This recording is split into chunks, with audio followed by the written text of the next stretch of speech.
ரஷ்யாவில் மருத்துவம் பயில சிறந்த ஒரு அரிய வாய்ப்பு. வெளிநாடுகளில் மருத்துவம் பயில சிறந்த முறையில் உதவுகிறது ஏஜே ட்ரஸ்ட் கல்வி குழுமம். திருப்பத்தூர் மாவட்டம் வாணியம்பாடி பகுதியில் திருநங்கை பூமிகாவை பீர் பாட்டிலால் குத்தி கொலை செய்ய முயன்ற சம்பவம் அதிர்ச்சியை ஏற்படுத்தியுள்ளது. காதலித்து திருமணம் செய்து கொண்ட வல்லரசு என்ற இளைஞருக்கும் பூமிகாவுக்கும் இடையே ஏற்பட்ட கருத்து வேறுபாடு காரணமாக சந்தித்த பொழுது இருவரும் வாக்குவாதத்தில் ஈடுபட்டனர். அப்பொழுது மது போதையில் இருந்த வல்லரசு பீர் பாட்டிலால் பூமிகாவின் கழுத்து மற்றும் கைகளில் சரமாரியாக குத்தியுள்ளார். இதில் பலத்த காயமடைந்த பூமிகா மருத்துவமனையில் சிகிச்சை பெற்று வருகிறார்.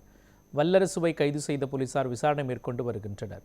இதனையடுத்து திருநங்கைகளுக்கு பாதுகாப்பு வழங்க கோரி சக திருநங்கைகள் காவல் நிலையத்தை முற்றுகையிட்டு போராட்டத்தில் ஈடுபட்டனர். பூமிகான்றவங்க ஜாப்ராபாத்தை சேர்ந்த திருநங்கை. இவங்க அந்த பையன்கிட்ட ஒரு வருஷமா பேசியிருந்தாங்க.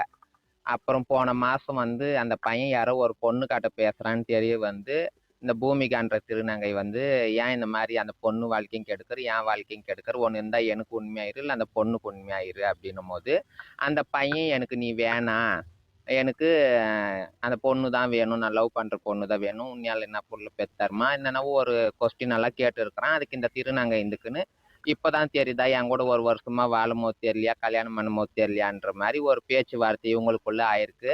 அதுக்கப்புறமா இருந்துக்குன்னு அந்த பையன் திருநங்கை வேணானும் போது, சரி நான் வேணானும் போது என்னுடைய பொருள் எல்லாம் கொடுத்துரு, என்னுடைய வண்டி கொடு, நான் வாங்கி கொடுத்ததெல்லாம் என்கிட்ட கொடுத்துருன்னு இந்த திருநங்கை கேட்டு இருக்கு. அதுக்கு பூமிகான்றவங்க வண்டி எடுத்துன்னு வீட்டுக்கு வந்துட்டு இருக்கிறாங்க.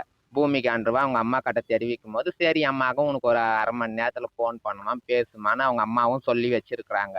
அரை மணி நேரம் கழிச்சு இந்த பூமிகாக்கு அந்த பையன் ஃபோன் பண்ணி உன்னை நான் மீட் பண்ணோம், A1 சிட்டிக்கு வா அப்படின்னு சொல்லி இந்த வல்லரசு பையன் கூப்பிட்டு இருக்கான்.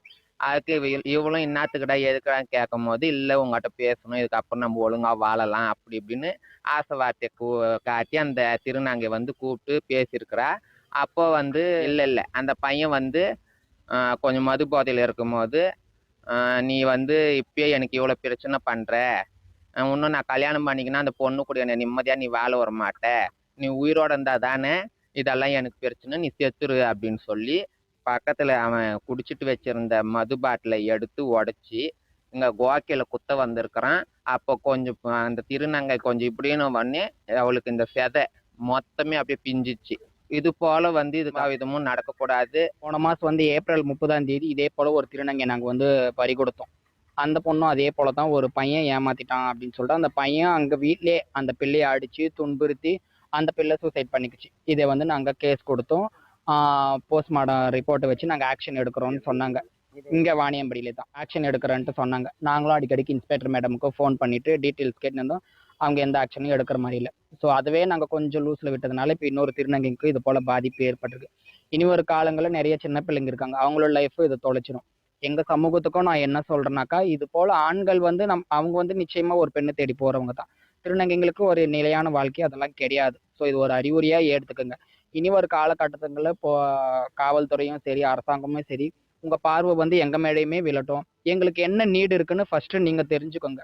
எங்கள் லைஃப்க்கு என்ன தேவை இருக்குன்ட்டு நீங்கள் தெரிஞ்சுக்கோங்க. நீங்கள் தெரிஞ்சுக்கிட்டு எங்களுடைய வாழ்வாதாரத்துக்கு அடுத்து அடிப்படை தேவைகளே எங்களுக்கு இன்னும் கிடைக்காம இருக்குது. அந்த அடிப்படை தேவை என்னன்னு நீங்கள் தெரிஞ்சுக்கோங்க. தெரிஞ்சுட்டு எங்களுக்கான நடைமுறை வாழ்க்கையில் சாத்தியமானதை எங்களுக்கு ஃபுல்ஃபில் பண்ணி கொடுங்க.